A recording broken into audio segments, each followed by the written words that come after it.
let me jump to the next presentation. And I would like to introduce to everyone our guest from Japan, who is in the US at the moment. Takeshi Murakemi, Group Controller at Microsoft Tokyo, Japan. And the subject for the presentation, this is the real case study, this is the real example of using artificial intelligence, machine learning for forecasting. Modern finance, leveraging artificial intelligence, machine learning in decision making. Takeshi, you don't mind if I manage the slides, please? Yes? Yes, yeah, thank you.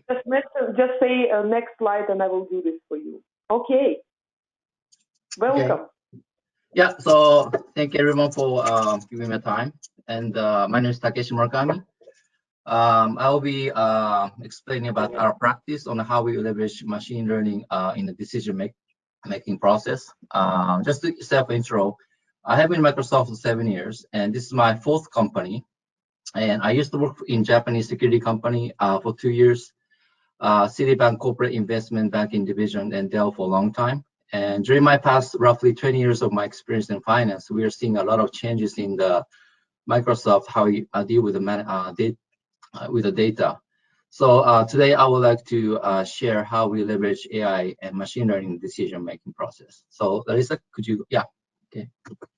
Yeah, so these are the list of the Microsoft digitally transformed areas.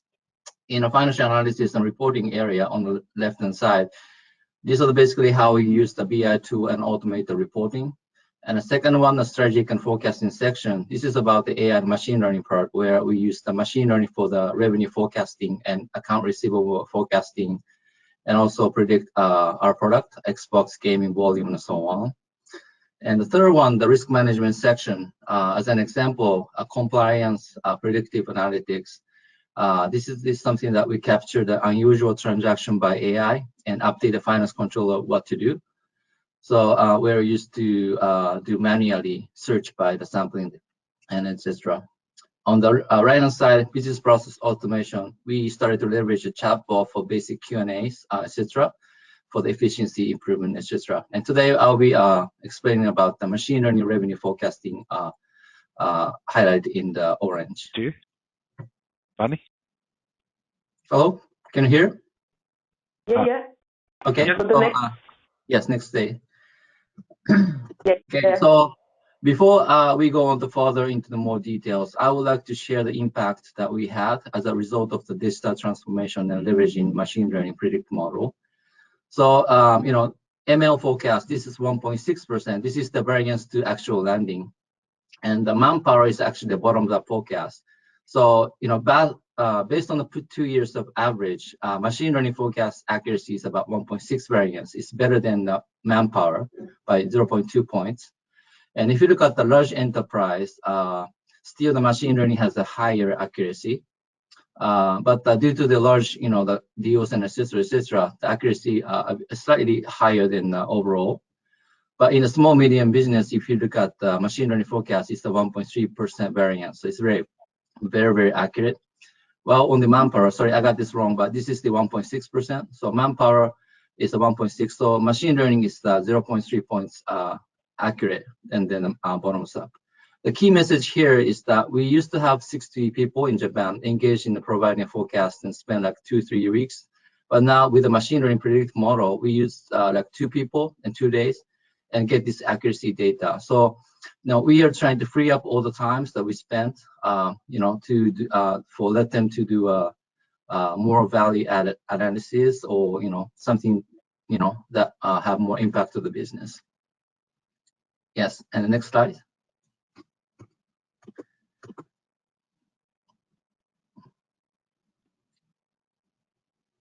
Yeah, so this is another example of efficiency improvement. So this is for Japan.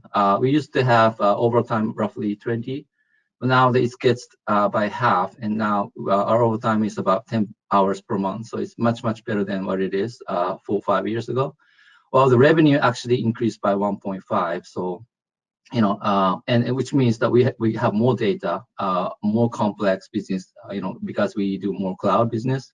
So more data, more complexity, but the overtime was reduced. And also on the right-hand side, work-life balance satisfaction. We have this WHI Work Health Index survey once a year. And this part where work-life balance satisfaction by the employees, just in the finance, used to be 83, which is kind of below average, but now it's 98% 2 years in a row. And which means that, everyone is satisfactory with, how we kind of leverage machine and, get our, the work-life balance back on track. Okay, yeah, next slide. Okay, so before we go into the more details, I would like to kind of share the reason why we started the leveraging machine learning. So the main reason for our senior management to decide to bring the machine learning into finance model is that, as I mentioned previously, the complex business model, we have more data complexity. And we used to have a spreadsheet-based model and hundreds of analyses forecasted, involved, spent a lot of times. And then, during the process, it took about 2-3 weeks. And still, the forecast accuracy was not something that we, matches our expectation. So, past challenges will be inconsistent definition, process, and reports. 80% of analysis spent time collecting the data, and the many subsidiaries and etc. Had a lot of trouble consolidating all the data, and still the accuracy is poor. So those are the challenges, and then we can go to the next slide. This one, yes.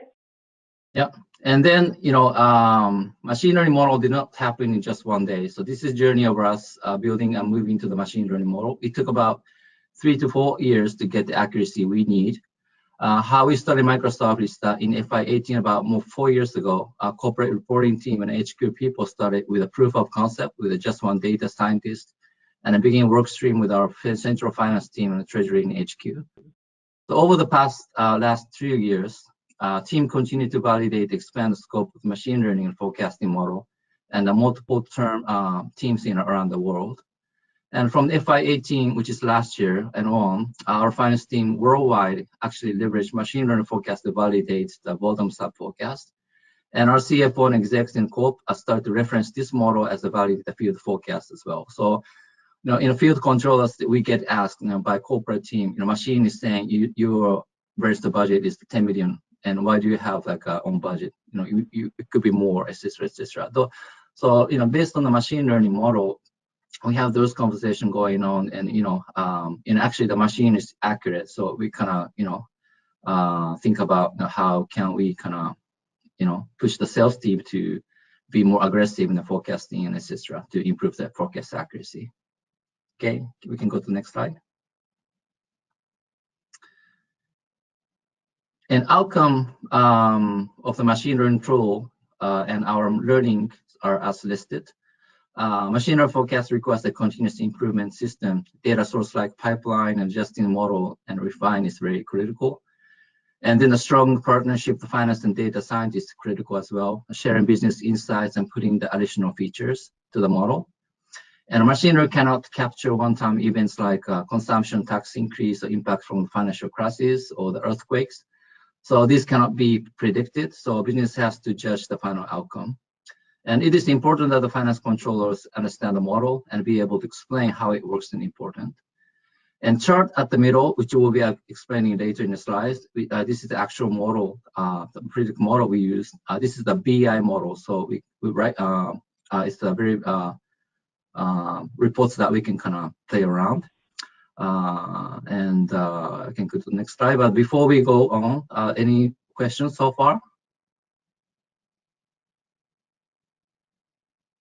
Okay, so Larissa, could you move to the next slide? Next one, okay. And maybe next one. Mm-hmm. Yes, and next one. Okay, so this is the actual machine learning model. This is the 2.0 version we use. Now we have 3.0 version, which is more sophisticated, but the idea is the same. So as you can see in the BI tool, on the right-hand side where there's a button where we can click and select which quota, which segment, which areas, and which product, and so on. The data is collected directly to our CRM, ERP, and machine learning forecasting environment, so that this is the real-time update on daily basis. So looking at the bar chart, on the left-hand side is in the gray is the budget, and then bottoms up forecast by human, which is we call a CFO forecast. Then the blue and the yellow are the calculated forecast. So for example, we have a couple of bars, but pipeline analysis bar, this is based on the pipeline. In Microsoft, we basically split the pipeline sales stage or progress into 4 categories, which is committed at risk, which is likely we close the deal, and then uncommitted and uncommitted upside. It's very low chance of closing the deal. So what this bar represents is that we multiply the historical close rate for these 4 buckets and multiply to get this number. And just another example, DBF, this is actual plus committed and committed at risk, and a small deals like run rate projection, which is basically means that adding up all the very solid pipeline. And one with the ML at the beginning is the machine learning model. This is a statistical calculation by AI and machine learning. And the yellow chart is the time series, which it's more like a moving average and exponential smoothing logic and so on.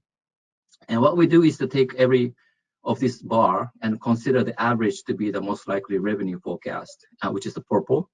And as I mentioned, the key accuracy is pretty high based on this logic. Okay, Marissa, you can go to the next slide.